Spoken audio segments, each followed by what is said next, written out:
অনেকেই বলেছেন যে প্রাইভেট মাদ্রাসা করতে গিয়ে বাড়ি ভাড়ার যে বিড়ম্বনা, কোনো নিয়ম নীতি নেই, যে যেরকম পারছে করছে।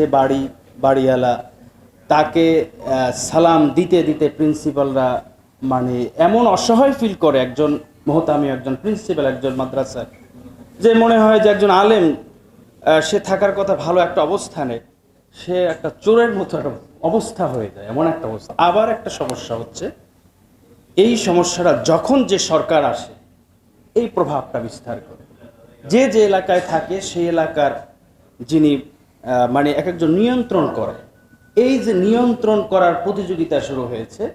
কিছুদিন আগে আমাদের একটা প্রোগ্রামে, আমাদের প্রধানমন্ত্রী একটা প্রোগ্রামে শায়েখে চরমনাই কিন্তু একটা বলেছেন যে মাদ্রাসা আপনি সংস্কার করবেন, আলেমদেরকে ডাকবেন, বা নিয়ন্ত্রণের মাধ্যম জানি না হয়। এটা সকলের কাছেই উদাত্ত আহ্বান। একটা মাদ্রাসা কিংবা মাদ্রাসার সংস্কার এবং মানবতার কল্যাণে, আজকে আপনারা শুনে খুশি হবেন, বাংলাদেশে অসংখ্য প্রতিষ্ঠান আছে, দ্বীনি প্রতিষ্ঠান, যারা মানুষের কল্যাণে, মানবতার কল্যাণে কিন্তু কাজ করে আসছে।